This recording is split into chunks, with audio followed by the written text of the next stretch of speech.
Sophia Mitchell clutched her worn leather portfolio against her chest as she stared up at the towering iron gates of Grandview Manor. The sprawling estate looked like something straight out of a fairy tale. If fairy tales came with valet parking and security guards who probably earned more than her annual rent. "Okay, Sophia, you've got this," she whispered to herself, adjusting her best blazer for the third time. "It's just another catering contract. A really, really expensive catering contract that could save your business." Her phone buzzed with a text from her best friend Maya. "Remember, don't trip, don't spill anything, and do not accidentally insult the bride's dress choices like last time." Sophia grimaced at the memory. That incident had cost her 3 potential clients, but in her defense, neon orange really wasn't anyone's color. The marble steps leading to the mansion's entrance seemed to stretch on forever. Sophia took a deep breath, squared her shoulders, and promptly caught her heel in a crack between the stones. She windmilled her arms dramatically, managing to save both herself and her portfolio from disaster. "Graceful as always, Soph," she muttered, glancing around to make sure no one had witnessed her near faceplant. Inside, the foyer was even more intimidating than the exterior. Crystal chandeliers that probably cost more than her car dangled from ornate ceilings, and oil paintings of stern-looking ancestors seemed to judge her every move. Sophia felt like she'd accidentally wandered into a museum, one where she definitely couldn't afford the admission price. "Miss Chen?" A pristine woman in a tailored suit approached with a clipboard. "Oh, thank goodness you're here. We were getting worried. The ceremony starts in less than 2 hours. Sophia blinked. "I'm sorry. There's been a mistake. I'm Sophia Mitchell from Delicious Dreams Catering. I'm here about the food contract for—" Of course, the woman interrupted, checking something off her list. "The final paperwork, yes? Mrs. Harrison was very specific about getting everything signed before the ceremony. Right this way, please." Before Sophia could protest, she found herself being swept down a hallway, lined with more expensive art than most galleries. Her protests fell on deaf ears as the woman, who introduced herself as Margaret, the wedding coordinator, chattered excitedly about schedules and timing. "Here we are," Margaret announced, ushering Sophia into an elegant study. "Just sign where indicated, and we'll get you ready." The mahogany desk was covered with official-looking papers. Sophia's eyes skimmed over the documents, looking for anything about catering or food service. The text was dense with legal jargon, but she caught phrases like commitment and union and binding agreement. Must be some kind of exclusive catering contract, she reasoned. Rich people probably had lawyers write everything. "Should I read through all of this?" Sophia asked, her pen hovering over the signature line. Margaret glanced at her watch anxiously. "Oh, there's no time for that now, dear. Mrs. Harrison went over everything with your representative earlier. This is just the formality. Sign away." Sophia's business was 3 months behind on rent. This contract could change everything. With a quick prayer to the patron saint of struggling entrepreneurs, she signed her name with a flourish. "Wonderful!" Margaret clapped her hands together. "Now let's get you to the bridal suite. The hair and makeup team are waiting." "Wait, what?" Sophia's head snapped up. "Hair and makeup? I think there's been some confusion. I'm just here for the catering." "Oh, don't be nervous," Margaret laughed, already guiding Sophia toward the door. "Every bride gets jittery. It's perfectly natural. Mrs. Harrison specifically requested that you look absolutely perfect for her son." The word bride hit Sophia like a freight train.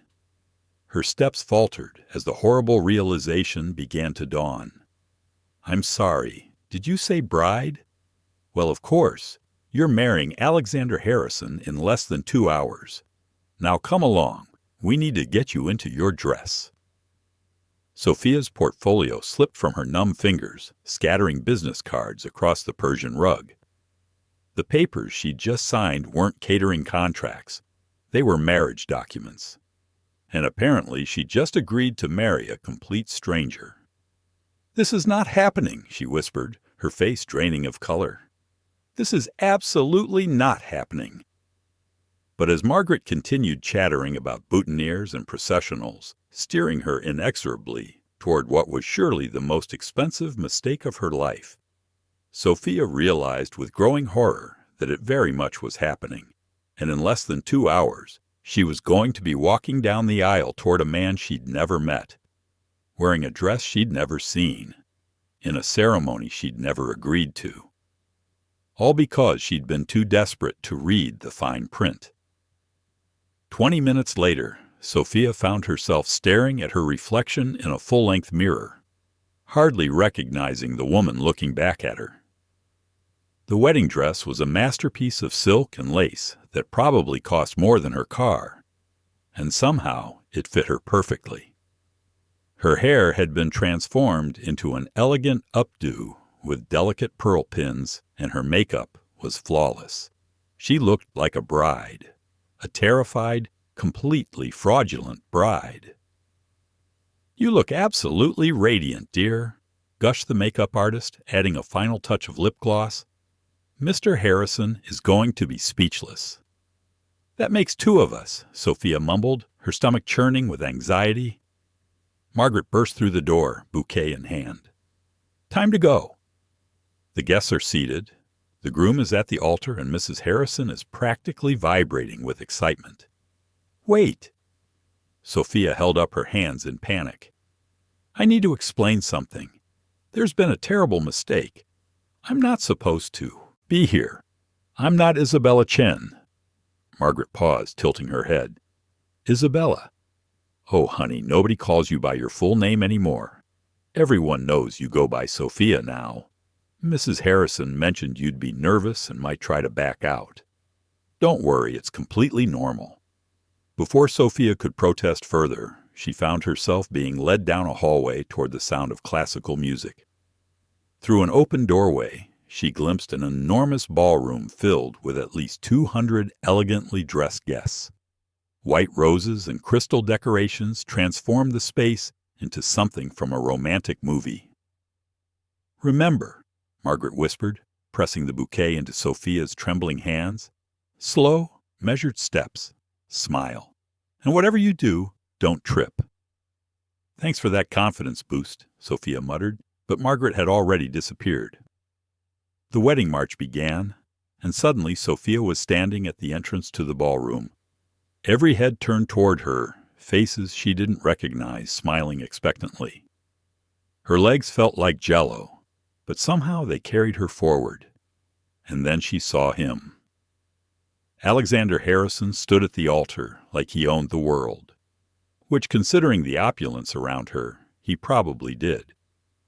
Tall and broad-shouldered in a perfectly tailored black tuxedo, he had the kind of commanding presence that made everyone else in the room fade into background noise. Dark hair was styled with just enough imperfection to suggest he didn't try too hard, and when their eyes met across the distance, Sophia felt her breath catch. He was gorgeous, intimidatingly, devastatingly gorgeous. But it was his expression that threw her off balance. She'd expected anger when he realized she wasn't his intended bride. Instead, there was surprise flickering across his features, followed by something that looked almost like intrigue. Step by step, she made her way down the aisle, hyper-aware of every eye on her. Her hands shook so badly she was afraid she'd drop the bouquet. What was she supposed to do when she reached him? Confess everything in front of 200 strangers? Run screaming from the building? As she drew closer, she could see Alex more clearly. His jaw was strong and clean-shaven, and his eyes were the most incredible shade of steel gray she'd ever seen. But there was something guarded about his expression, like he was watching the world from behind bulletproof glass. When she finally reached the altar, Alex stepped forward and offered his arm. Up close, he was even more overwhelming. He smelled like expensive cologne and something indefinably masculine that made her knees weak. "You're not what I expected," he murmured, his voice a low rumble that only she could hear. "You have no idea," Sophia whispered back, her voice barely audible.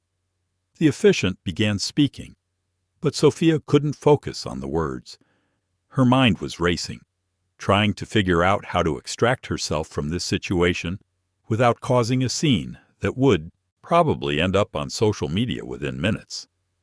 "The bride and groom have chosen to write their own vows," the officiant announced cheerfully. Sophia's eyes widened in horror. Vows? She was supposed to have vows? Alex seemed to sense her panic. He turned to face her fully, taking her hands in his. His touch was warm and surprisingly gentle, for someone who looked like he could command armies. "Isabella," he said, and Sophia realized he was improvising. "When my mother first told me about this arrangement, I thought it was just another business transaction. But standing here now, looking into your eyes, I see something I wasn't expecting." His thumb brushed across her knuckles, and Sophia felt an unexpected flutter in her chest. "I see honesty," he continued, his gaze never leaving hers. "I see someone who's as nervous about this as I am, but brave enough to be here anyway. I promise to protect you, to respect you, and to try to be worthy of the trust you're placing in me today." The sincerity in his voice caught Sophia completely off guard. She'd been expecting cold formality from an arranged marriage, not this unexpected warmth. Now everyone was looking at her expectantly. The officiant smiled encouragingly. "Your vows, dear." Sophia's mouth went dry. She looked up into Alex's eyes and saw something there that made her heart skip. Not the calculation she'd expected, but genuine curiosity and something that might have been hope. "Alex," she began, her voice stronger than she felt, "I came here today thinking I knew exactly what I was walking into. Turns out I was completely wrong." A few chuckles rippled through the audience, and she felt slightly more confident. But sometimes the best things in life are the ones we never see coming. You seem like someone who keeps his promises, and that's more than I dared hope for. It wasn't exactly a lie, she reasoned. He did seem trustworthy, even if she was probably about to shatter that trust in the most spectacular way possible. The rest of the ceremony passed in a blur. Rings were exchanged. Apparently someone had thought of everything. When the officiant pronounced them husband and wife, Sophia's heart nearly stopped. "You may kiss the bride," he announced with a beaming smile. Alex's hands cupped her face gently, and for a moment the world narrowed down to just the two of them. "Is this okay?" he asked quietly, and the consideration in the question made something warm unfurl in her chest. She nodded, not trusting her voice. When his lips touched hers, soft and careful and perfect, Sophia forgot about the lie, forgot about the mistake, forgot about everything except the fact that this stranger had just become her husband with a kiss that felt like a promise. The crowd erupted in applause, and reality came crashing back. She was married to a billionaire who thought she was someone else entirely. What could possibly go wrong? The receiving line was torture. Sophia stood beside Alex, her hand tucked into the crook of his elbow, smiling until her cheeks ached as a parade of strangers congratulated them on their beautiful ceremony. Each handshake felt like another nail in the coffin of her inevitable humiliation. "Such a lovely bride," cooed an elderly woman dripping in diamonds. "Alexander, she's even more beautiful than the photos your mother showed us." Photos? Sophia's smile faltered for a split second. Of course there would be photos of the real Isabella. She was living on borrowed time before someone noticed the switch. Alex's hand covered hers, a gesture that would have seemed romantic if she wasn't drowning in guilt. "Thank you, Mrs. Pemberton. Isabella's full of surprises." "You have no idea how right you are," Sophia thought grimly. "Darling." A sharp voice cut through the crowd like a blade. Mrs. Eleanor Harrison approached them, resplendent in navy silk and pearls, her silver hair perfectly coiffed. She had the kind of bearing that suggested she'd never been denied anything in her life. "You look absolutely radiant, my dear, though I must say you seem different somehow." Sophia's heart hammered against her ribs. "Different?"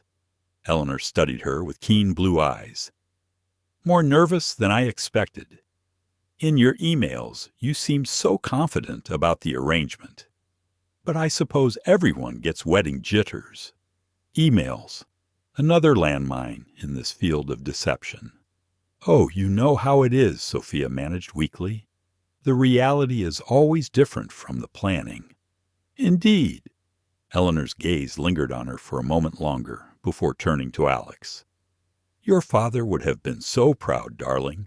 This marriage, is exactly what the Harrison family needs." "Merger." Sophia shot a glance at Alex, but his expression remained carefully neutral. "Mother, perhaps we should—" "Mrs. Harrison." Margaret's voice carried a note of panic as she hurried toward them, her clipboard clutched against her chest. Behind her, struggling through the crowd in a wrinkled designer dress, was a petite Asian woman with frazzled hair and murder in her dark eyes. The real Isabella Chen had arrived. Sophia felt the blood drain from her face. This was it, the moment her entire charade would come crashing down in the most public, humiliating way possible. "I am so sorry I'm late," Isabella gasped, reaching their group. "There was this massive accident on the highway, and then my car broke down and—" She stopped mid-sentence, her gaze fixing on Sophia in the wedding dress. Who are you?"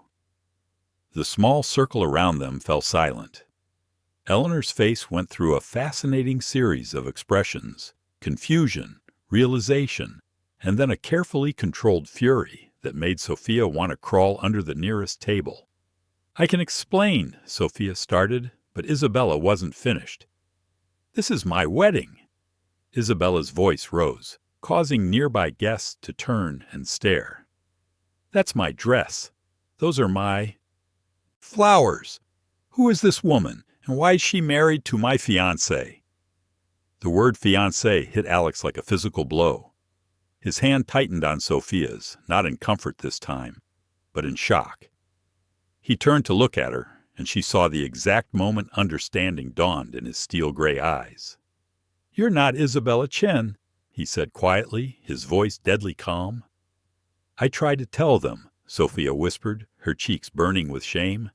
"But no one would listen, and then everything happened so fast." "This is a disaster," Eleanor breathed, her composure finally cracking. The contracts, the merger agreements, the prenup, everything was contingent on this marriage. Merger. Isabella looked confused and hurt. "I thought this was about love, about building a life together." An uncomfortable silence stretched between them. Alex's jaw tightened, and Sophia realized with a sinking heart that this marriage had never been about love at all. It was business, pure and simple, and she'd accidentally signed herself into the middle of a corporate transaction. "We need to talk," Alex said firmly, taking Sophia's elbow. "Privately, now." He guided her away from the increasingly agitated group, through a side door that led to a quiet library. The moment the door closed behind them, Sophia exploded into nervous chatter. "I am so sorry. This is all my fault. I was supposed to sign catering contracts, but then Margaret thought I was Isabella. And before I knew it, I was signing marriage papers, and—" "Stop." Alex held up a hand, and she fell silent. He began pacing the length of the room, running his hands through his perfectly styled hair. "Let me get this straight. You accidentally signed marriage documents thinking they were catering contracts? I know how it sounds. It sounds insane. He stopped pacing and fixed her with an intense stare. What's your real name? Sophia Mitchell. I own Delicious Dreams Catering, or owned. I'm probably going to lose the business after this. She slumped into a leather armchair, suddenly exhausted. I should probably just annul the marriage and disappear before your mother calls the police. Alex was quiet for a long moment, studying her with those penetrating gray eyes. When he finally spoke, his voice was thoughtful rather than angry. The merger my mother mentioned, it's worth $40 million. My marriage to Isabella Chen was supposed to cement a partnership between our hotel chain and her family's restaurant empire. He sat down across from her, elbows on his knees. If word gets out that the marriage is invalid, the deal dies, and about 300 people lose their jobs. Sophia's stomach lurched. 300 people? The economic impact alone. He shook his head. Not to mention the humiliation. By now, half of New York's elite knows I just married a stranger by accident. I could disappear, Sophia offered weakly. Move to another state. Change my name. Or, Alex said slowly, an idea clearly forming, we could continue the charade. Sophia stared at him. Continue it? Think about it. You need money for your business, and I need a wife to satisfy the marriage clause in the merger agreement. We could make this work for both of us. You want to stay married? To me? A complete stranger who accidentally crashed your wedding? A ghost of a smile played at the corners of his mouth. Stranger things have happened in business. This isn't business, this is marriage. For me, it was always going to be business, he said matter-of-factly. At least with you, I know you're not after my money. You didn't even know who I was an hour ago. Sophia's mind reeled. Stay married to this gorgeous, complicated billionaire? It was the most insane proposition she'd ever heard. And yet, what about Isabella? And your mother? And the 200 guests who just watched us get married? Alex stood and straightened his tie with business-like efficiency. Leave that to me. Isabella will be compensated for her trouble. Frankly, she deserves better than an arranged marriage anyway. As for my mother and the guests, he paused at the door. We're newlyweds. It's perfectly natural for us to want some alone time to get to know each other. And you think this crazy plan will work? He turned back to her, and for a moment his carefully controlled mask slipped. She saw something vulnerable underneath, something that looked almost like hope. Sophia Mitchell, he said, I think you might be the most honest person I've met in years. Even your lies are accidental. As he opened the door to return to the chaos waiting outside, Sophia called after him. Alex, what happens when people realize I have no idea how to be a billionaire's wife? His smile was enigmatic. Then I guess we'll both learn something new. And with that, he left her alone in the library, officially Mrs. Alexander Harrison, wondering what on earth she'd gotten herself into. When they returned to the ballroom, Alex's transformation was remarkable. Gone was any trace of the shock and uncertainty from their private conversation. He moved through the crowd with the confidence of a man who owned everything he surveyed, his hand possessively at the small of Sophia's back.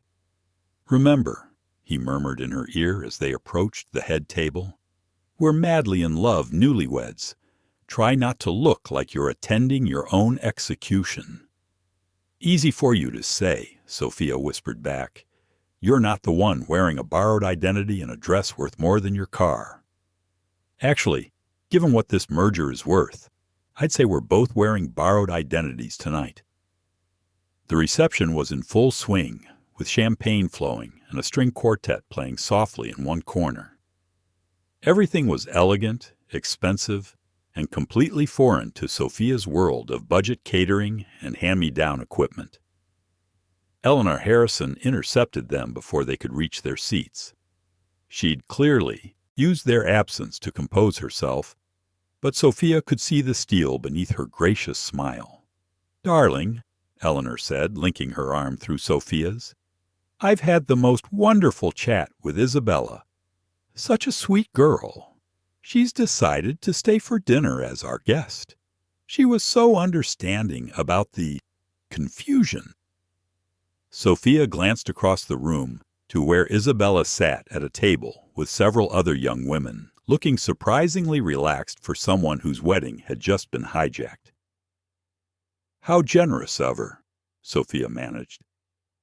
"Yes, well, these things happen in the best of families." Eleanor's grip on her arm tightened slightly. "Now, I'm simply dying to hear more about your family, dear. You were surprisingly vague in your emails." "Because I never sent any emails," Sophia thought frantically. "Oh, you know, small family. Very private." "Of course. And your father's restaurant business?" Alex smoothly stepped in. "Mother, surely the interrogation can wait until after dinner. Isabella—" He caught himself. "Sophia and I would like to enjoy our reception." Eleanor's eyes sharpened at his slip, but she nodded graciously. "Of course. How thoughtless of me." As Eleanor glided away to terrorize other guests, Sophia slumped against Alex. "I'm going to blow this in the first 5 minutes." "No, you're not."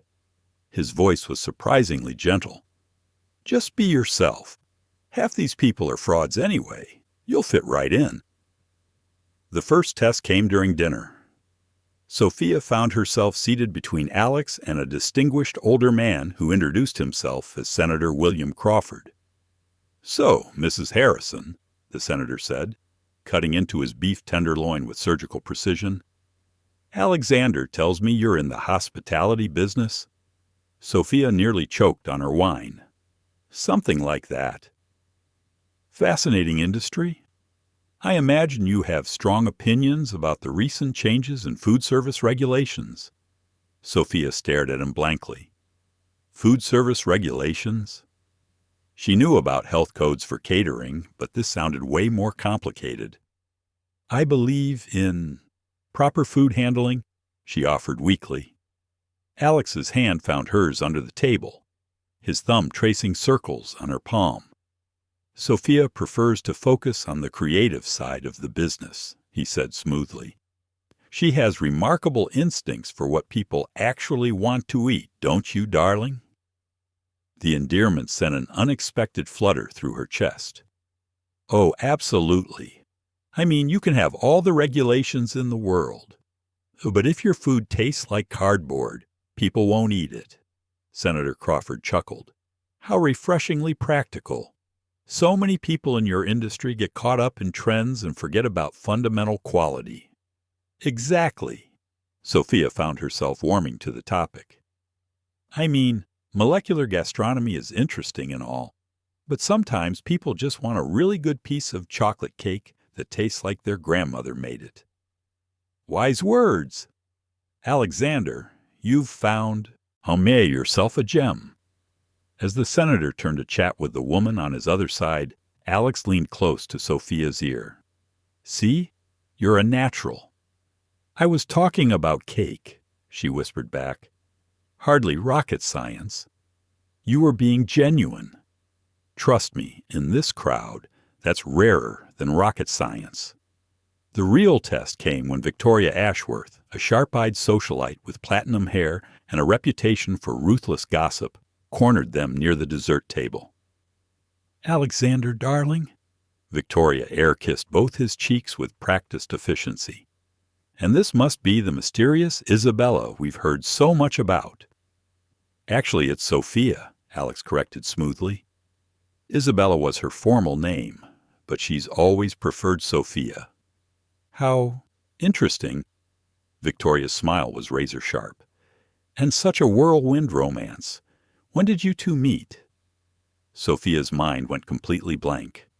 When had they supposedly met? What was their story? They hadn't discussed any of this. It feels like forever, Alex said, his arm sliding around Sophia's waist. But also like yesterday. You know how it is when you meet the right person. Time becomes irrelevant. How romantic, Victoria purred, but her eyes were calculating. And where was this magical meeting? Sophia opened her mouth to speak, but Alex beat her to it. Actually, it's embarrassing. Sophia will kill me for telling this story. Oh, now I'm intrigued, Victoria said, leaning in like a shark scenting blood. She spilled coffee on me, Alex said with a perfectly straight face. Completely soaked my suit. I was furious until I looked up and saw her mortified expression. She was so flustered, trying to apologize and clean up the mess, that I couldn't stay angry. I asked her to dinner to make up for ruining her morning. Sophia stared at him in amazement. It was completely plausible, completely in character for her, and delivered with such casual confidence that even she almost believed it. How delightfully clumsy of you, dear, Victoria said to Sophia. Her tone suggesting clumsiness was somewhere between leprosy and tax evasion on the social acceptability scale. It's a gift, Sophia replied dryly, earning a surprised laugh from Alex. Well, I suppose we all meet our matches in different ways, Victoria said, clearly fishing for more details. Though I have to say, Alexander, you've certainly kept her well hidden. None of us had even heard whispers about a serious relationship. Some things are worth keeping private, Alex said, his voice carrying a subtle warning. Sophia values her privacy, and I respect that. Victoria's eyes glittered with frustrated curiosity, but she was too well-bred to push further. Of course. Well, congratulations to you both. I'm sure you'll be very happy together. As she glided away, probably to report back to her network of gossips, Sophia turned to Alex in amazement. Coffee spilling? Really? It seemed like something you'd do, he said with a small smile. Was I wrong? Disturbingly accurate, actually. I once spilled an entire latte on a client during a tasting. Lost the contract, but the client's dry cleaning bill was more than I made that month. See? Method acting. Before Sophia could respond, the orchestra struck up the opening notes of a waltz, and Alex held out his hand. Our first dance, Mrs. Harrison. I should warn you, Sophia said, taking his hand. I'm not much of a dancer. I'm more of O's way and try not to trip kind of person. Lucky for you, I'm an excellent lead.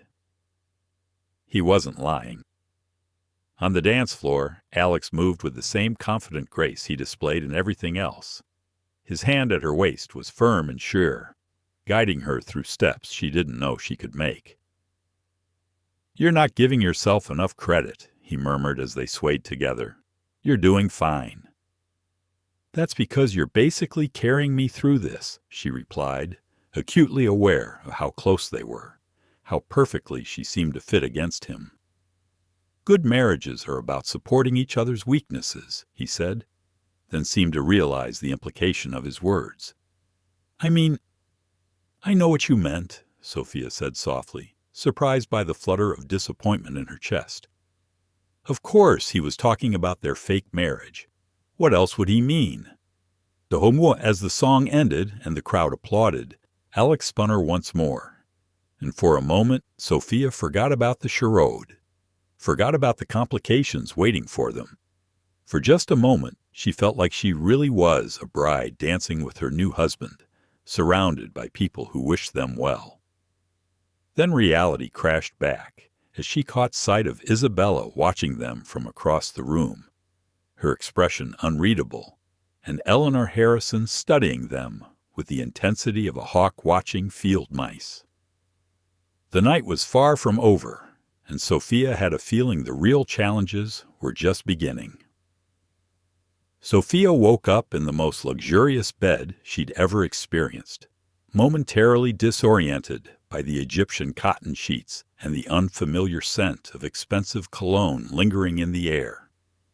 Sunlight streamed through floor-to-ceiling windows, revealing a breathtaking view of Central Park that probably cost more per month than she made in a year. Then the events of yesterday came flooding back, and she groaned, pulling a pillow over her face. She was married to a billionaire who thought their arrangement was purely business. The guest bedroom Alex had given her was larger than her entire apartment, complete with an ensuite bathroom that looked like it belonged in a five-star spa. She'd spent half the night exploring the marble shower with its multiple jets and heated floors, trying to process the surreal turn her life had taken. The smell of coffee drifted under her door, reminding her that she wasn't alone in this penthouse paradise. Somewhere out there was her accidental husband, probably reading the Financial Times and planning his day around million-dollar decisions. After the world's most intimidating shower, Sophia wrapped herself in a bathrobe that cost more than her monthly rent and padded barefoot toward the kitchen. The penthouse was a study in masculine elegance, all clean lines, neutral colors, and carefully curated art that screamed, "I have excellent taste and unlimited money." She found Alex standing at the kitchen island, perfectly dressed in a charcoal suit despite the early hour, scrolling through his phone while an espresso machine that looked like it belonged on a spaceship hissed softly in the background. "Good morning," he said without looking up. "Coffee's ready. I wasn't sure how you take it." "However it comes is fine," Sophia said, suddenly self-conscious about her bare feet and messy hair in the face of his polished perfection. "You're up early." "I'm always up early. Conference call with Tokyo in 20 minutes. He finally looked at her, and something flickered in his expression. Surprise, maybe, or appreciation. "You clean up well, Mrs. Harrison." The formal name made her stomach flutter in a way that was definitely not businesslike. "Thanks. I think—" He poured coffee into a mug that probably cost more than her weekly grocery budget and slid it across the marble counter. "We need to discuss the terms of our arrangement." "Right. Back to business." Sophia wrapped her hands around the warm mug, grateful for something to do with her nervous energy. "Terms, of course." Alex pulled out a tablet and began swiping through what looked like legal documents. "I've had my lawyers draft a preliminary agreement. Nothing too complicated, essentially a 1-month trial marriage to satisfy the merger requirements." 1 month? The time frame seemed both impossibly long and terrifyingly short. The Chen deal needs to be finalized within 30 days, or the window closes. After that, we can quietly divorce, citing irreconcilable differences. Very amicable, very discreet. Sophia sipped her coffee, which was, predictably, the best coffee she'd ever tasted, and tried to wrap her head around discussing divorce terms with a man she'd married less than 18 hours ago. What would I need to do? I mean, besides not accidentally revealing that I have no idea how to be a society wife. Attend a few social functions with me. Be seen at the right places. Convince people we're a believable couple. He paused, studying her face. Think you can manage that? I managed last night, didn't I? You did more than manage. Victoria Ashworth actually looked impressed, which is roughly equivalent to getting a positive review from a food critic who specializes in poisonous plants. Despite her nerves, Sophia laughed. Is that your professional opinion, Mr. Harrison? Alex, he corrected. If we're going to be married, even temporarily, you should probably use my first name. Right. Alex. The name felt strange on her tongue, too intimate for what was supposed to be a business arrangement. He was quiet for a moment, then set down his phone and looked at her directly. What do you need from this arrangement, Sophia? I know your catering business is struggling, but what would actually help? The question caught her off guard with its directness. Honestly, enough money to pay off my debts and maybe upgrade my equipment. My mixer is held together with duct tape and prayer, and my delivery van makes sounds that suggest it's plotting my demise. How much are we talking about? Sophia hesitated. Discussing money felt awkward, especially when his watch probably cost more than her entire debt load. Maybe 50,000? I know that's a lot. It's not a lot. His dismissive tone wasn't cruel, just matter of fact. I'll have my accountant transfer 100,000 to your business account today. 100,000? Sophia nearly choked on her coffee. That's way more than I need. Considerate payment for services rendered. You're saving a $40 million deal and sparing me from having to explain to the board why I accidentally married the wrong woman. When you put it like that? She shook her head in amazement. This is insane. Yesterday I was 3 months behind on rent, and now I'm married to a man who thinks $50,000 isn't a lot of money. Money is relative, Alex said, but there was something in his voice that suggested the topic wasn't as simple as he made it sound. The question is, can you handle living here for a month? It's not exactly your usual environment. Sophia looked around the pristine kitchen with its restaurant-grade appliances and view that belonged on a postcard. I think I can suffer through it. There will be rules, he continued, back to business mode. Separate bedrooms, obviously.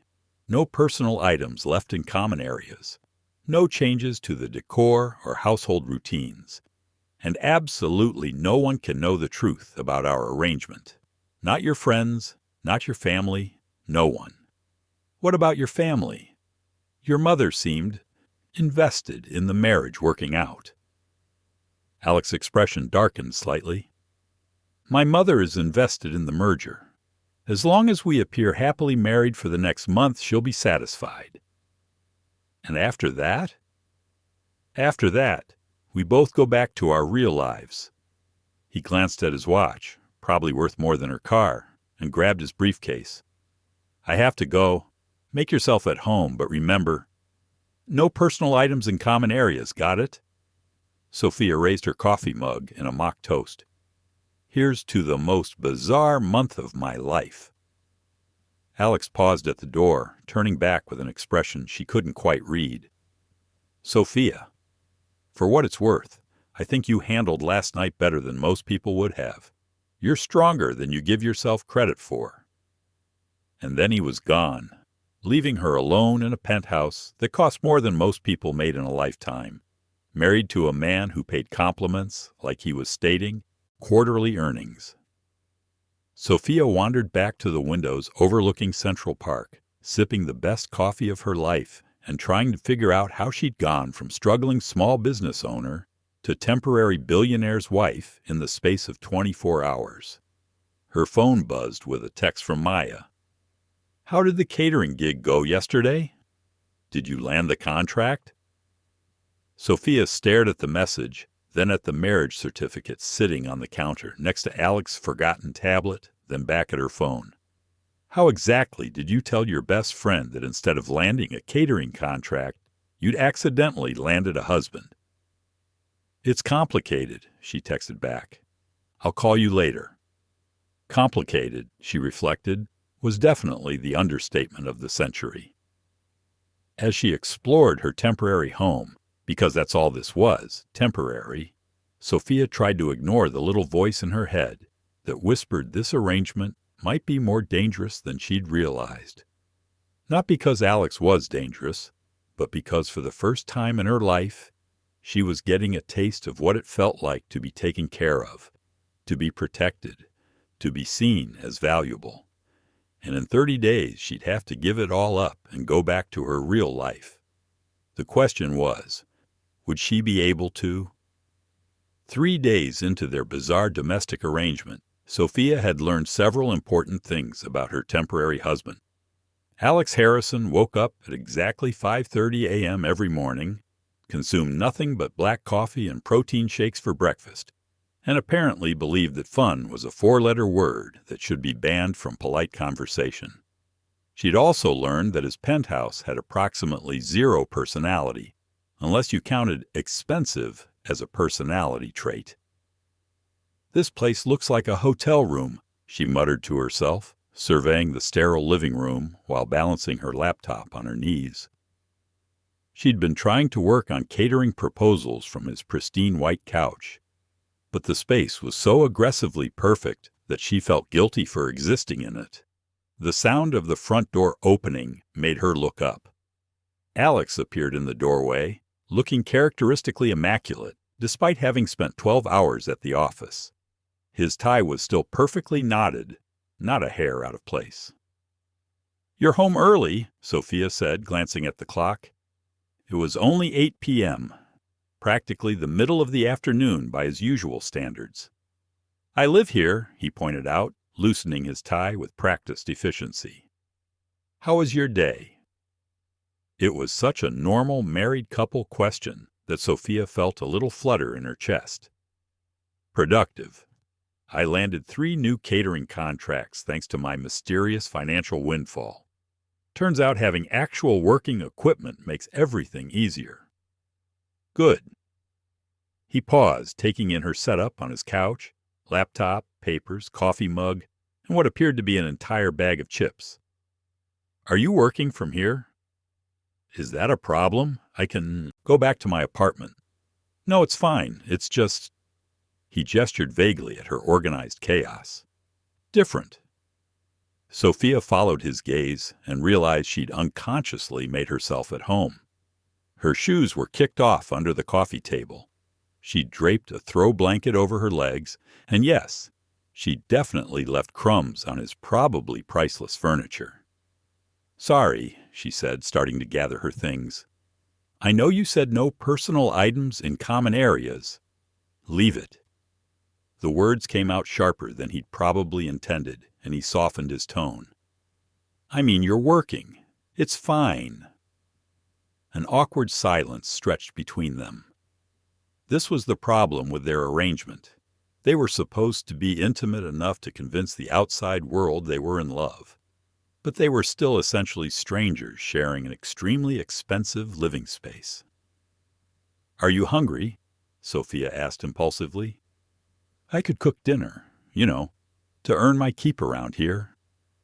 Alex looked genuinely confused.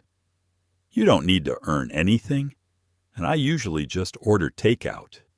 "What kind of takeout?" "Whatever my assistant orders, usually something healthy and efficient." Sophia stared at him. "You don't even choose your own dinner?" "I don't have time to think about food preferences." "That," she declared, closing her laptop with decision, "is the saddest thing I've ever heard. Come on." "Come on where?" "To the kitchen. I'm going to teach you how to be a human being." 20 minutes later, Alex was standing at his own kitchen island looking completely out of place, while Sophia rummaged through his impressively stocked but obviously unused pantry. "Why do you have all this stuff if you never cook?" she asked, emerging with an armful of ingredients. "The housekeeper stocks it. I think it's for appearances." "Appearances for who? Do you have a lot of people over for dinner?" "No." "Friends who drop by?" "No." "Anyone? Ever?" Alex was quiet for a moment. "Not really my thing." There was something vulnerable in his admission that made Sophia's chest tighten. She'd been so focused on feeling out of place in his world that she hadn't considered he might be just as isolated as she felt. "Well, tonight you have company," she announced, tying her hair back with a rubber band from her wrist. "And I'm making you a real dinner. None of this protein shake nonsense."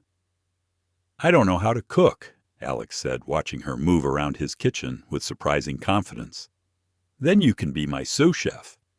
Hand me that pan." For the next hour, Sophia orchestrated what she privately thought of as Operation Humanize Alex Harrison. She put him in charge of chopping vegetables, which he approached with the same methodical precision he probably used for board meetings. "You're very exact," she observed, watching him create perfectly uniform pieces of bell pepper. "Is that bad?" "Not bad. Just different from how I do things." She grabbed a handful of roughly chopped onions and tossed them into the pan with cheerful abandon. I'm more of a eyeball it and hope for the best kind of cook. That seems chaotic. Chaos can be good. It keeps life interesting. Alex looked skeptical, but as the kitchen filled with the warm scents of garlic and herbs, something in his rigid posture began to relax. This smells incredible, he admitted, leaning against the counter. Wait until you taste it. My grandmother's pasta sauce recipe. She always said the secret ingredient was... Sophia turned too quickly and knocked into Alex's elbow, which sent his wine glass flying directly into a crystal vase on the counter. The crash was spectacular. Glass and water went everywhere, soaking the counter and sending Alex's pristine kitchen into chaos. Oh God, oh no, Sophia gasped, staring at the wreckage. Alex, I'm so sorry. I'll replace it, I promise. How much was it? Actually, don't tell me. I probably can't afford it even with my new budget. She was frantically trying to clean up the mess, talking a mile a minute in her panic, when she realized Alex had gone completely quiet. She looked up, expecting to see anger or frustration, and instead found him laughing. Not a polite chuckle or a forced smile, but genuine, helpless laughter that transformed his entire face. Oh, the stern lines around his eyes crinkled, and for the first time since she'd met him, he looked his actual age instead of like a man carrying the weight of the world. You're laughing, Sophia said, amazed. You look so horrified, he managed between chuckles. Like you'd just broken the crown jewels instead of a vase I didn't even like. You didn't like it? My mother gave it to me. She has terrible taste in home decor. He grabbed a towel and started helping her clean up. I've been looking for an excuse to get rid of it for months. So I did you a favor? You could say that. They worked together to clean up the mess, and Sophia found herself noticing things about Alex she'd missed before. The way he rolled up his sleeves efficiently, revealing strong forearms. How he moved around the kitchen with surprising grace for someone who claimed not to cook. The fact that his hair was finely mussed and he looked more approachable with it slightly disheveled. There, he said, surveying their cleanup efforts. Crisis averted. And dinner is almost ready, Sophia added, checking the pasta. Perfect timing, really. They ate at his dining room table, which had probably never hosted anything more casual than formal business dinners. Sophia had lit candles she'd found in a drawer, transforming the austere space into something almost cozy. This is amazing, Alex said after his first bite, and the genuine surprise in his voice made Sophia beam with pride. You sound shocked that I can actually cook. I'm shocked that food can taste like this. I think I've been surviving on cardboard and good intentions for the past 5 years. What did you eat before you became a workaholic billionaire? My mother had a cook, he said simply. And before that, well, let's just say growing up wasn't exactly filled with home-cooked meals and family dinners. There was a story there, Sophia realized, something that explained the careful distance he kept from anything that felt too much like real life. What about you? He asked, clearly wanting to change the subject. Where did you learn to cook like this? My grandmother. After my parents died, she basically raised me. She believed food was love made edible. Sophia smiled at the memory. She would have adored this kitchen. All these gadgets would have made her feel like she'd died and gone to heaven. Your parents died when you were young? Car accident when I was 12. Grandma stepped in without question, never made me feel like a burden. She took a sip of wine, surprised by how easy it was to talk to him when he wasn't in full business mode. She's the one who taught me that sometimes the best things come from the biggest disasters. Is that what this is? Alex asked quietly. The best thing from a disaster? The question hung in the air between them, loaded with implications neither of them was quite ready to explore. Sophia felt her cheeks warm under his steady gaze. "I guess we'll find out," she said softly.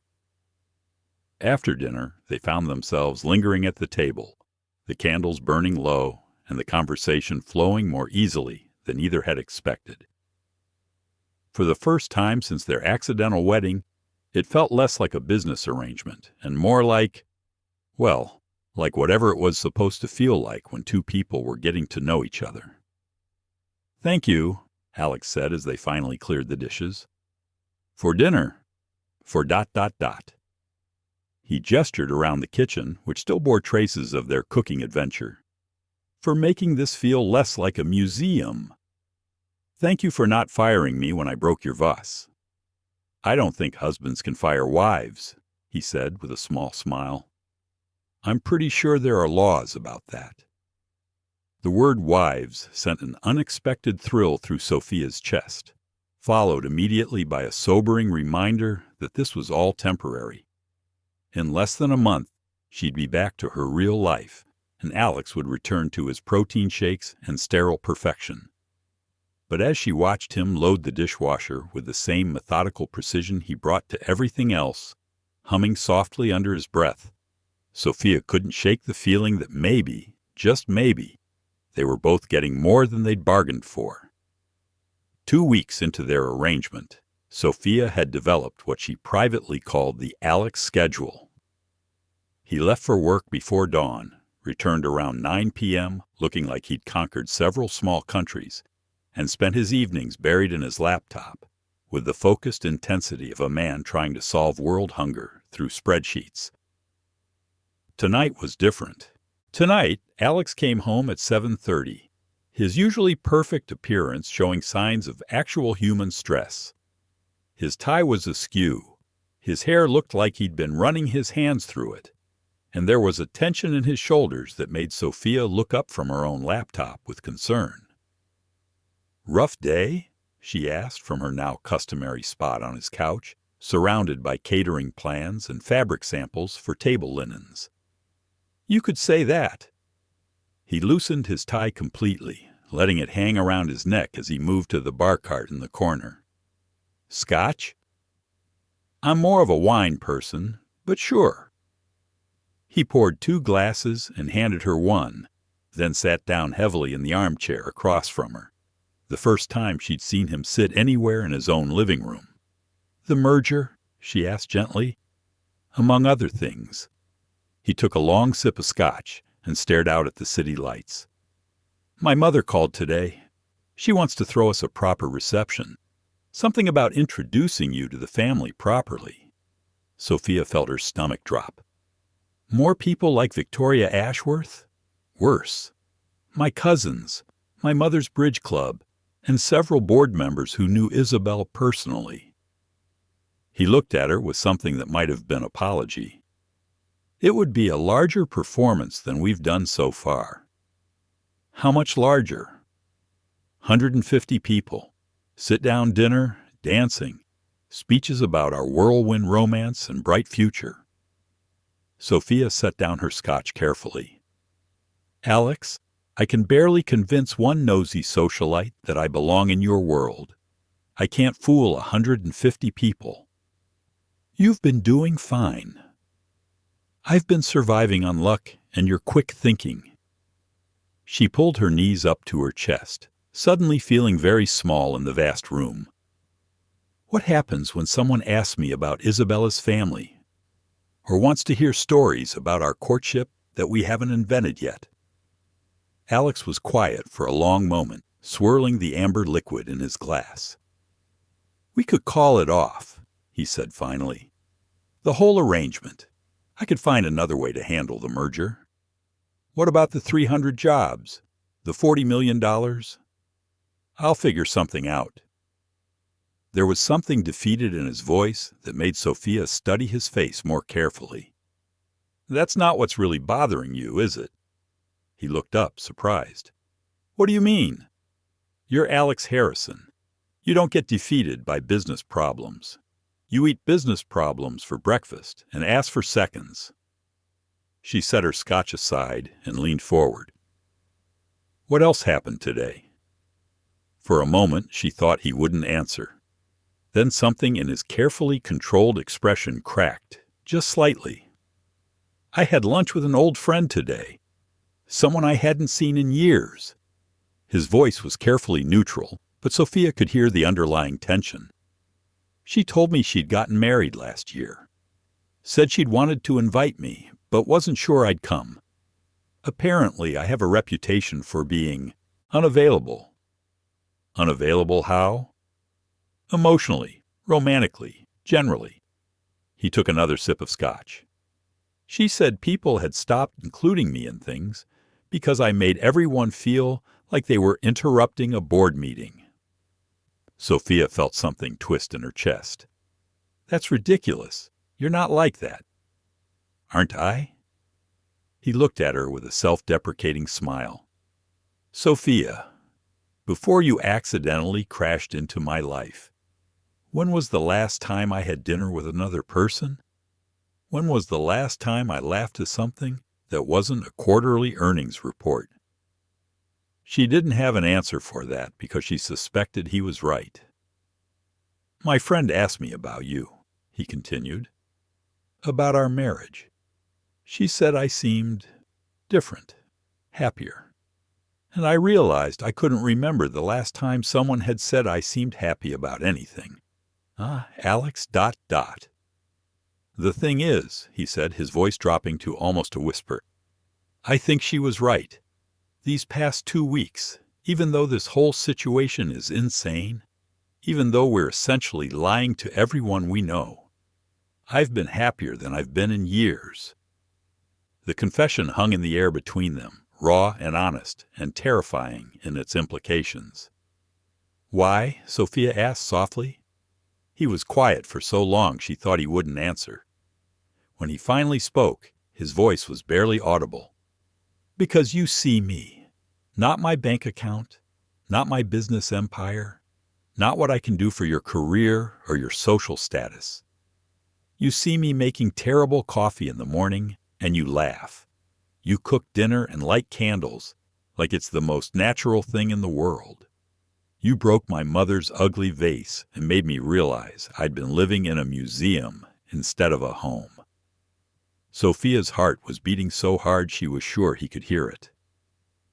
"And the terrifying part," Alex continued, "is that in 3 more weeks, you'll go back to your real life, and I'll go back to being the man who makes everyone feel like they're interrupting a board meeting. Except now, I'll know what I'm missing." The vulnerability in his admission took her breath away. This was the man beneath the perfectly pressed suits and calculated responses. Someone who'd built walls so high, he'd forgotten how to let people in. "Alex," she said carefully, "why did you agree to an arranged marriage in the first place?" His laugh was bitter. "Because it was safe. Business transaction, clear expectations, no risk of—" He gestured vaguely. This? Caring about someone who's going to leave." The words hit Sophia like a physical blow.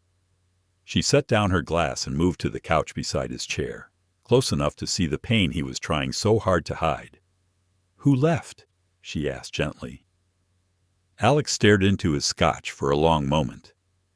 "My father, when I was 8, just disappeared one day. Left a note saying he couldn't handle the pressure of the family business, of being a Harrison. My mother never recovered. She became this perfectly controlled woman who treated emotions like a weakness to be managed. And you learned that loving someone meant getting hurt. I learned that people leave, that the only thing you can count on is what you can control. Business, money, success, everything else is just—" He shrugged. "A risk I couldn't afford to take." Sophia felt tears prick her eyes. "So you decided never to take it?" "Until this," he said, looking at her with an expression that made her chest tight. until you walked into my life by accident and made me remember what it felt like to want something I couldn't buy." The admission was so honest, so raw, that Sophia felt something fundamental shift between them. This wasn't just about their fake marriage anymore. This was about two people who'd been hiding from life in different ways, suddenly finding themselves exposed and vulnerable and terrified. "Alex," she whispered, "I'm scared too." "Of what?" "Of forgetting that this isn't real. Of starting to believe that someone like you could actually want someone like me for more than a month-long business arrangement." He leaned forward, his eyes intense. "Someone like me?" "Successful, confident. Someone who has his whole life figured out." "Sophia, I haven't had my life figured out since the moment you walked down that aisle. You think I'm confident? I've been terrified every single day that you'd realize what a disaster I am at anything that isn't work and decide to leave early." They stared at each other across the small space between them, both breathing hard, both balanced on the edge of something that could change everything. "What are we doing?" Sophia asked softly. "I don't know," Alex admitted, "but I know I don't want to stop." Before she could think about all the reasons this was a terrible idea, before she could remember that this was supposed to be temporary, Sophia reached out and touched his face, her thumb tracing the line of his jaw. "Neither do I," she whispered. The kiss that followed was nothing like their wedding kiss, careful and proper and performed for an audience. This was desperate and honest, and full of 2 weeks' worth of suppressed longing. When they finally broke apart, both were trembling. "We're in trouble," Sophia breathed against his lips. "Probably," Alex agreed, but he didn't pull away. "The question is, what are we going to do about it?" Outside, the city sparkled in the darkness, oblivious to the fact that two people who'd started as strangers were falling in love in the most inconvenient way possible, and neither of them had any idea how to stop it. The call came at 6 a.m., 3 days after their kiss had changed everything between them. Sophia was barely awake when Alex burst into the kitchen, already dressed in his sharpest suit, his phone pressed to his ear and murder in his eyes. "I don't care what Marcus thinks he knows," Alex was saying, his voice deadly calm in the way that suggested someone was about to have a very bad day. "If he wants to play games, we'll play games."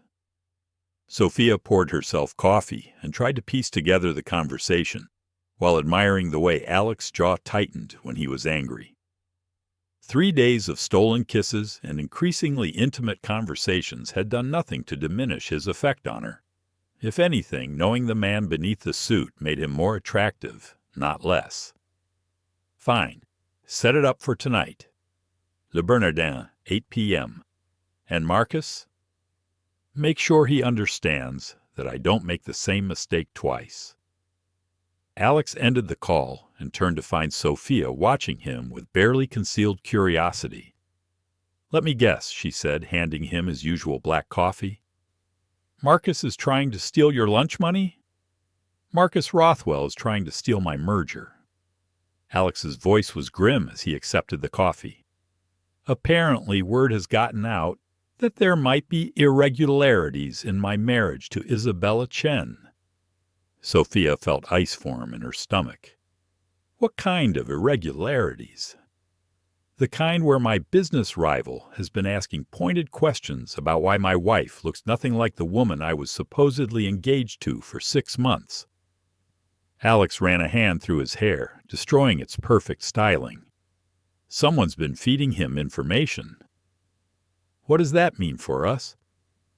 "It means we're having dinner with Marcus and his wife tonight, and you need to convince them that you're madly in love with me and that our marriage is completely legitimate." Alex's expression softened as he saw the panic creeping across her face. "I know it's a lot to ask." "Alex, I can barely convince your housekeeper that I belong here.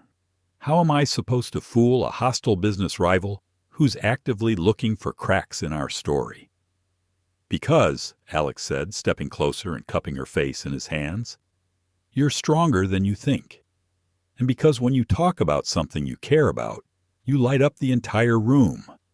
All you have to do is talk about caring about me. That's the problem, Sophia whispered. I won't be acting.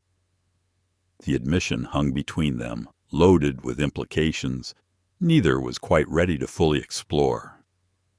Alex's thumb traced her cheekbone, and for a moment the business crisis faded into background noise. Then we'll face this together, he said simply, like a real couple would. 8 hours later, Sophia stood in front of Alex's bedroom mirror, trying to transform herself into someone who belonged at Manhattan's most exclusive restaurant. The navy dress Alex had his stylist send over fit perfectly and probably cost more than her rent. But she still felt like she was playing dress-up in someone else's life. You look beautiful, Alex said from the doorway, and the genuine appreciation in his voice made her stomach flutter. I look terrified, she corrected, smoothing her hands over the silk. That works too. Most people are terrified of Marcus Rothwell. It'll seem authentic. Le Bernardin was everything Sophia had. Expected, understated elegance, hushed conversations, and the kind of atmosphere that made you whisper even when you had nothing to hide. Marcus Rothwell was waiting at their table, a sharp-featured man in his 50s with calculating eyes and a smile that never reached them. His wife, a perfectly polished blonde named Vivian, looked like she'd stepped out of a magazine spread about successful women who ate salads for fun. Alexander, Marcus stood and extended his hand with practiced warmth. And this must be the famous Isabella, or should I say, Sophia? Sophia felt her blood turn to ice, but Alex's hand at her back was steady and warm. Sophia, Alex said smoothly. Isabella was her formal name, but she's always preferred Sophia. Haven't you, darling? Always, Sophia managed, grateful that her voice sounded steadier than she felt. How interesting, Vivian said, with a smile sharp enough to cut glass. Marcus has been doing some research on the Chen family business. Such a fascinating empire.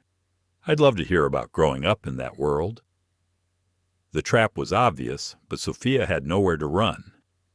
She could feel Alex's tension, though his expression remained perfectly controlled. Honestly, Sophia said, buying time while her mind raced, growing up in that world was suffocating. All those expectations, all that pressure to be perfect. It's why I've always been drawn to simpler things, real food, honest work, people who value substance over status. How refreshingly humble, Marcus said, his tone suggesting humility was somewhere between leprosy and tax evasion on his list of personal virtues. And how did you and Alexander meet? The story seems to change depending on who's telling it. Sophia felt sweat prick between her shoulder blades. This was it, the moment their entire charade would crumble. Coffee, she said simply. I spilled coffee all over his ridiculously expensive suit and then spent 10 minutes babbling apologies, while he stood there dripping wet and probably calculating how much his dry cleaning bill would be. Coffee, Marcus repeated, clearly unimpressed. It sounds mundane, but there was something about the way he didn't get angry. Anyone else would have been furious, but Alex just stood there and listened to me ramble.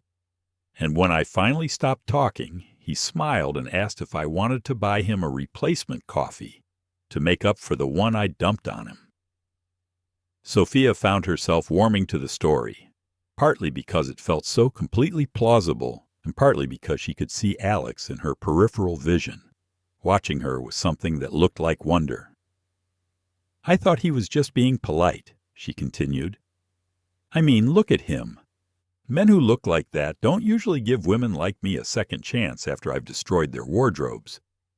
But he insisted on walking me to this little cafe around the corner, and we ended up talking for 3 hours.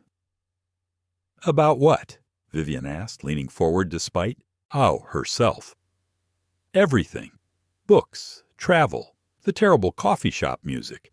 How I just started my catering business and was terrified I'd fail. Sophia glanced at Alex, who was watching her with an expression that made her heart skip. He told me about growing up feeling like he had to be perfect all the time. How exhausting it was to never be allowed to just be human. And I realized we were both scared of the same thing, disappointing people who expected us to be something we weren't. The table had gone quiet, even Marcus listening despite himself.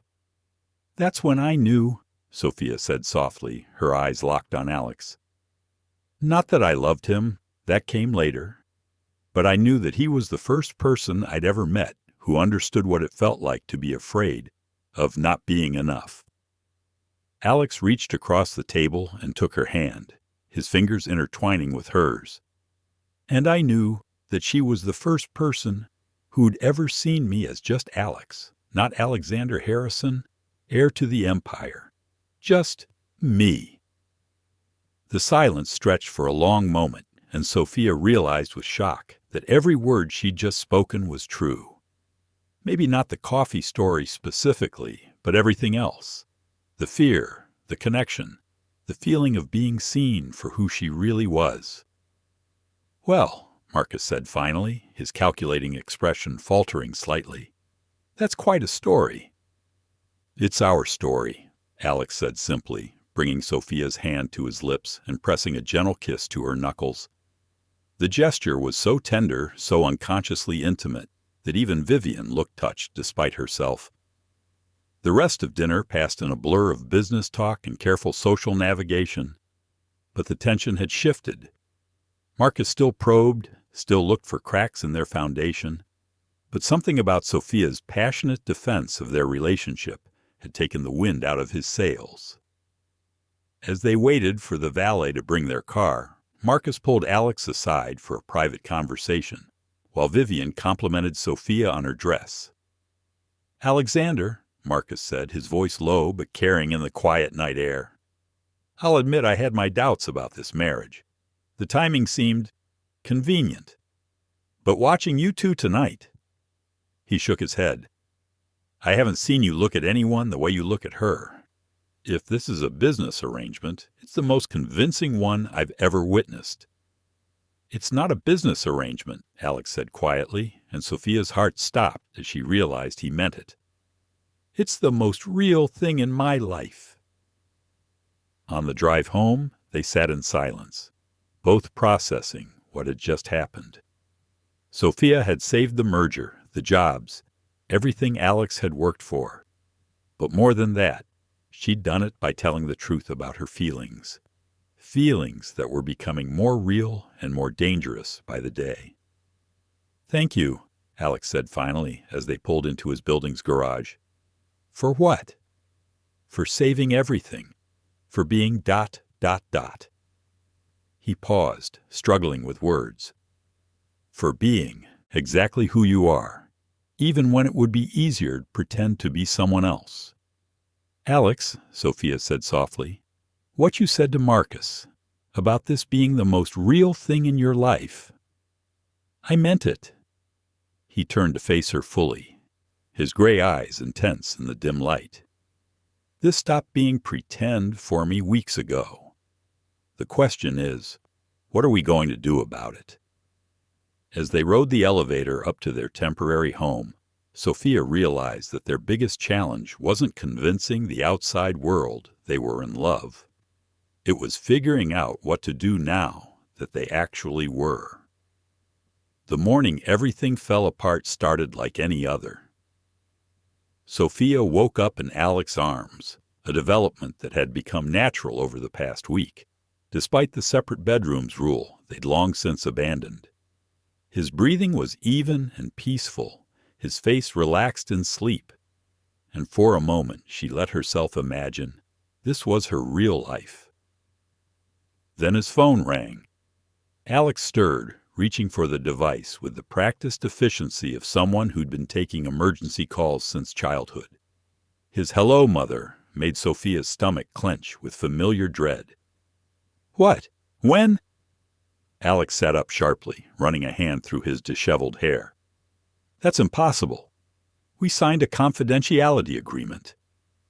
Sophia couldn't hear Eleanor's words, but the sharp, angry tone carried clearly through the phone. Alex's face went progressively paler as he listened. I understand. Yes, I'll handle it.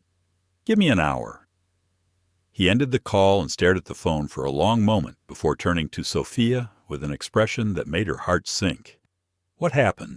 She asked, though she was afraid she already knew. Someone leaked the story to the press. The real story. Alex's voice was carefully controlled, but she could see the tension in every line of his body. The headline is Billionaire's Accidental Bride. Inside the Marriage Mistake That Saved a Fortune. Sophia felt the blood drain from her face. How much do they know? Everything. The mistaken identity, the catering contract mix-up, Isabella arriving late to her own wedding. Alex stood and began pacing, his lawyer instincts kicking in. Someone with inside knowledge sold us out. Your mother must be... Furious doesn't begin to cover it. Alex's laugh was bitter. She's on her way over, and she's bringing the family lawyers. Apparently, the Chen family is threatening to pull out of all future business dealings unless we can prove the marriage is legitimate. Sophia wrapped the sheet around herself and moved to the window, staring out at Central Park without really seeing it. So that's it then. Game over. Not necessarily. If we can convince everyone that despite the unconventional beginning, our feelings are real. Alex. Sophia turned to face him, her heart breaking at the hope in his eyes. Your mother never believed this was real. She knew something was off from day one, and now she has proof that her instincts were right. Before Alex could respond, the sound of the front door opening echoed through the penthouse. Eleanor's voice carried down the hallway, sharp with anger, and accompanied by at least two other people. Alexander, we need to talk, now. Alex grabbed a robe and moved toward the bedroom door, but Sophia caught his arm. Wait, she whispered. Maybe I should get dressed first. And maybe this conversation should be between you and your family. We're in this together. Are we? The question came out more vulnerable than she'd intended. Alex, what if they're right? What if this whole thing has been a mistake from the beginning? Alex cupped her face in his hands, his gray eyes intense. Look at me. The only mistake would be giving up on this now. But as they made their way to the living room, Sophia couldn't shake the feeling that they were walking toward the end of something beautiful. Eleanor stood in the center of the room like an avenging angel in Chanel, flanked by two men in expensive suits who had lawyer written all over them. Her blue eyes fixed on Sophia with laser precision. Miss Mitchell, she said, her voice arctic, I believe we need to have an honest conversation. Mother, Alex warned, whatever you think you know, I know everything, Alexander. Eleanor's voice cracked like a whip. I know that this young woman stumbled into our family wedding by accident. I know that you've been living a lie for the past month. And I know that the entire merger my husband spent 20 years building is now in jeopardy because of this charade. Sophia felt herself shrinking under Eleanor's withering gaze, but forced herself to stand straight. Mrs. Harrison, I can explain. Oh, I'm sure you can. I'm sure you have a very compelling story about how this was all just a misunderstanding. Eleanor's smile was sharp enough to cut. What I can't understand is how my son, my brilliant, logical son, allowed himself to be manipulated by someone so obviously out of their depth. Mother, that's enough. Alex's voice was dangerous, but Eleanor was just getting started. Is it? Alexander, do you have any idea what this scandal is costing us? The Chen family feels humiliated. Our board of directors is questioning your judgment. 3 major investors have called emergency meetings." Eleanor turned her attention back to Sophia. "And all because my son couldn't see past a pretty face and a sob story about a struggling business." Each word hit Sophia like a physical blow. "I never asked for any of this." "Didn't you? You signed those papers awfully quickly for someone who was supposedly confused about what they were." "I was desperate." Sophia's composure finally cracked. "My business was failing. I was 3 months behind on rent, and I thought I was signing a catering contract that could save everything. I never intended to hurt anyone. And yet here we are." Eleanor's voice was relentless. "My family's reputation in tatters, a $40 million deal hanging by a thread, and my son convinced he's in love with someone who's been lying to him from day one." "I haven't been lying," Sophia said quietly. "Not about the things that matter." "Haven't you? You've been pretending to be someone you're not, living in a world you don't belong in, playing a role you're completely unqualified for." Eleanor's voice softened, becoming almost sympathetic. "Miss Mitchell, I don't blame you for taking advantage of the situation, but surely you can see that this has gone far enough." Sophia looked at Alex, searching his face for some sign that he disagreed with his mother's assessment. What she saw there made her heart shatter. Doubt. For just a moment, she saw doubt flicker across his features. Doubt about her, about their relationship, about everything they'd built together. "Alex?" she whispered. "I dot." Alex started, then stopped, running a hand through his hair. "Mother, we need to discuss this privately." "Of course you do." Eleanor's smile was triumphant. "Miss Mitchell, perhaps you'd be more comfortable waiting in your room while we sort this out." The dismissal was clear, and suddenly Sophia felt every inch the outsider she'd always known she was. She looked around the pristine living room that had never really felt like home, at the family she'd never really been part of, at the man she'd fallen in love with who was already pulling away from her. "Actually," Sophia said, her voice steadier than she felt, "I think I'll wait somewhere else." She turned and walked toward the bedroom, her heart pounding with the need to escape before she completely fell apart. Behind her, she could hear Eleanor's voice, low and insistent, and Alex's responses, growing more distant with each word. As she quickly threw clothes into her overnight bag, Sophia caught fragments of their conversation. Words like arrangement and contract and clean break. Each phrase felt like another nail in the coffin of their relationship. She was almost finished packing when she heard Alex's voice in the doorway. "You're leaving." It wasn't a question. Sophia didn't turn around, afraid of what she might see in his face. "I think that's best for everyone." "Is it?" "Alex, your mother is right. This whole thing has been a disaster from the beginning.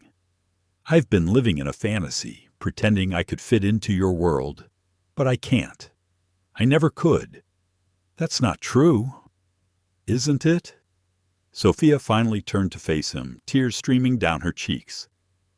"Look at what I've cost you. Your family's reputation, your business deals, your relationship with your mother. All because I was too selfish to walk away when I should have. Sophia, please. We can figure this out. There has to be a way." "There is a way," she said softly. "I disappear. You tell everyone it was temporary insanity, that you've come to your senses. You marry Isabel or find someone more suitable, and eventually, people will forget this ever happened." Alex stepped into the room, his face desperate. "I don't want to forget this happened. I don't want to forget you." "You will," Sophia said, her heart breaking with every word. "In 6 months, this will all seem like a bad dream. You'll go back to your protein shakes and your sterile apartment and your perfectly controlled life, and you'll wonder what you ever saw in a clumsy caterer who broke your mother's vase." "Stop." Alex's voice was raw. "Just stop. You know that's not true." "Do I?" Sophia picked up her bag and moved toward the door. "Alex, be honest. When your mother was listing all the ways I've ruined your life, didn't part of you wonder if she was right? Didn't you think, even for a second, that this would all be easier if I just went away?" The silence that followed was answer enough. "I thought so," Sophia whispered.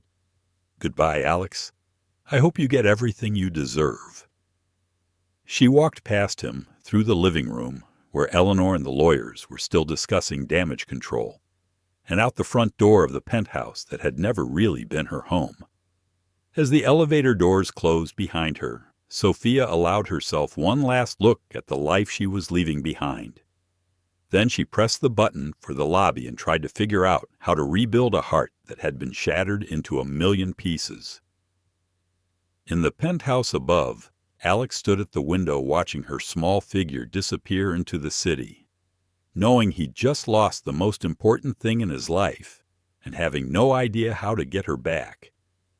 3 days of living without Sophia felt like 3 years.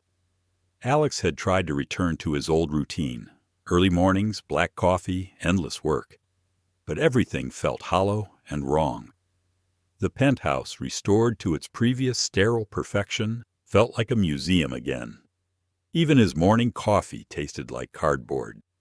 He'd attended the emergency board meeting, endured his mother's satisfied lectures about dodging a bullet, and watched Isabella Chen graciously agree to consider a revised business partnership that didn't involve marriage.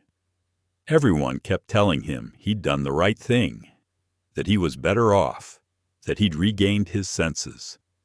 The problem was, nothing felt right without Sophia's laughter echoing through his halls. On Thursday morning, Alex found himself standing outside a small storefront in Brooklyn, staring at the cheerful yellow sign that read, "Delicious Dreams Catering." Through the window, he could see Sophia moving around the tiny kitchen with practiced efficiency. Her hair pulled back in a messy bun, flour dusting her apron. She looked beautiful. She also looked like she'd been crying. Alex had been standing there for 20 minutes trying to work up the courage to go inside, when a familiar voice made him turn. You know, most people actually enter buildings instead of lurking outside them like potential stalkers. Maya Chen, not to be confused with Isabella Chen, as she'd made very clear when she'd called him yesterday, stood behind him with her arms crossed and an expression that suggested she was 2 seconds away from calling the police. "I wasn't lurking," Alex said weakly. "Right. And I suppose you just happened to be in this neighborhood 3 days in a row, staring at my best friend's shop like a lost puppy?" Maya's dark eyes were sharp with protective anger. "Look, Mr. Billionaire, I don't know what game you're playing, but Sophia's been through enough." "It's not a game." "Isn't it? Because from where I'm standing, it looks like you got bored with your fake wife and tossed her aside the minute things got complicated." Alex flinched. "That's not what happened." "No? Then why is she in there working 18-hour days and crying into every wedding cake she decorates? Why did she show up at my apartment 3 days ago looking like her entire world had ended?" "Because I'm an idiot," Alex said quietly. "Because I let my mother make me doubt the best thing that ever happened to me. Because I hesitated for 1 second when I should have told my entire family to go to hell if they couldn't accept the woman I love." Maya studied his face for a long moment, her expression softening slightly. "You love her? More than I've ever loved anything in my life. Then why are you standing out here instead of in there fighting for her?" It was a fair question. Alex looked back at the shop window where Sophia was carefully piping frosting roses onto what looked like a wedding cake. "Because I don't know if she'll forgive me. Because I hurt her when she was already vulnerable, and I don't know how to fix that." "Well," Maya said, her voice warming slightly, You could start by actually talking to her instead of conducting surveillance from the sidewalk. Before Alex could respond, the shop door opened and Sophia appeared, wiping her hands on her apron. She froze when she saw him, her face cycling through surprise, pain, and carefully constructed indifference. "Alex?" Her voice was politely neutral, the same tone she might use with a stranger.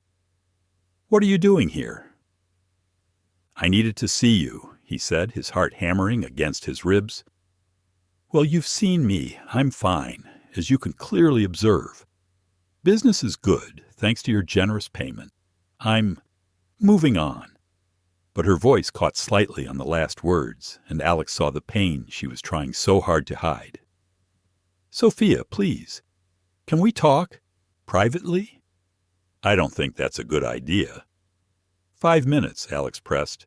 "If you want me to leave after that, I will, and I won't bother you again." Sophia looked at Maya, who shrugged. "It's your call, Soph, but maybe hear what he has to say." After a long moment, Sophia nodded. 5 minutes. In the back. The kitchen was warm and smelled like vanilla and cinnamon, filled with the tools of Sophia's trade and evidence of her hard work. Alex felt more at home in this tiny, cluttered space than he had in his pristine penthouse. "You've been busy," he said, noting the orders pinned to a bulletin board. "Turns out having working equipment and no financial stress does wonders for productivity." Sophia's tone was carefully casual, but she wouldn't meet his eyes. "What do you want, Alex?" "I want to apologize. For doubting you, for not defending you, for letting my mother's poisonous words get into my head when I should have told her to. Stop." Sophia held up a hand. "Alex, your mother wasn't wrong. This whole situation was impossible from the beginning. I was living in a fantasy, thinking I could somehow fit into your world. What if I don't want to live in that world anymore?" Sophia finally looked at him, confusion flickering across her features. "What do you mean?" Alex took a deep breath, knowing this was the most important conversation of his life. "I mean that these past 3 days have shown me what my life looks like without you. And it's not a life I want to live. I mean that I'd rather have you in a tiny apartment in Brooklyn than live in a penthouse alone. I mean that you didn't need to fit into my world. You made me realize I wanted to build a new world with you. Alex ... I resigned from the company yesterday." Sophia's eyes widened. "You what?" "I resigned, effective immediately. My mother can run the Harrison empire with or without the Chen merger. I don't want any part of a life that doesn't include you." "That's insane. You can't just throw away everything you've worked for because I love you." Alex stepped closer, his voice gentle but firm. "Sophia, for 30 years I built my entire identity around being Alexander Harrison, heir to the empire, successful businessman, perfect son. And I was miserable. Then you crashed into my life by accident and showed me what it felt like to just be Alex, to laugh, to cook dinner with someone I care about, to wake up next to someone who loves me for who I am, not what I can provide." Tears were streaming down Sophia's face now, but she shook her head. "You can't rebuild your entire life around me. What if it doesn't work? What if it does?" Alex cupped her face in his hands, his thumbs wiping away her tears. "Sophia, I'm terrified. I've never done anything this crazy in my life. But I'd rather take a chance on us and spend the rest of my life wondering what if. What about your family? Your mother will never accept this." "Then that's her loss." Alex's voice was steady, certain. "I'm done living my life according to other people's expectations. I want to live it with you." Sophia searched his face, and Alex held his breath, waiting for her verdict. "What would we even do? I mean, practically speaking." Alex smiled, the first real smile he'd felt in days. "Well, I was thinking I could invest in a certain catering company, Become a silent partner, maybe. Learn the business from an expert. You want to work in catering. I want to work with you. I want to build something real with you. Something that's ours. Alex pulled a small velvet box from his pocket, and Sophia's breath caught. I want to marry you again, but this time for all the right reasons. Alex ... This time I want to walk down the aisle knowing exactly who I'm marrying. I want vows that we write ourselves, about choosing each other every day. I want a ceremony where we're both there on purpose, where every word is true. He dropped to one knee in the middle of her tiny kitchen, surrounded by mixing bowls and the scent of vanilla. Sophia Mitchell, will you marry me? For real this time? Sophia stared down at him, her heart full to bursting with love and terror and hope. You're sure? You're absolutely sure? I've never been more sure of anything in my life. What about the merger? The family business? Everything you're giving up? Alex stood and took her hands in his. Sophia, I'm not giving anything up. I'm gaining everything that matters. You taught me the difference between existing and living, between being successful and being happy. I don't want to go back to the way things were. And if your mother never forgives you, then I'll be sad about that. But I won't regret choosing you. Alex's voice was steady, certain. Because you're not just the woman I love. You're my best friend, my partner, the person who makes me want to be better than I am. You're my home. Sophia felt her last defenses crumble. You know I'm still going to be clumsy. I'm still going to spill things and break expensive objects and embarrass you at fancy parties. I'm counting on it. And I'll never be sophisticated or polished or... Alex silenced her with a kiss that tasted like hope and vanilla frosting and forever. When they finally broke apart, both were breathing hard. Is that a yes? He asked against her lips. That's a yes to everything, Sophia whispered. To marrying you, to building something real together, to choosing love over fear. As Alex slipped the ring onto her finger, a simple diamond that caught the light from the kitchen window, Sophia realized that sometimes the most beautiful love stories began with the biggest mistakes. 6 months later, at a small ceremony in Central Park surrounded by their friends, including Maya and a surprisingly gracious Isabella Chen, Sophia walked down a simple aisle toward the man who'd chosen her over everything else. This time, she knew exactly where she was going and why. And when the officiant asked if they promised to love each other through coffee spills and broken vases, through family drama and business crises, through all the beautiful chaos that real life would bring, they both answered with absolute certainty. We do.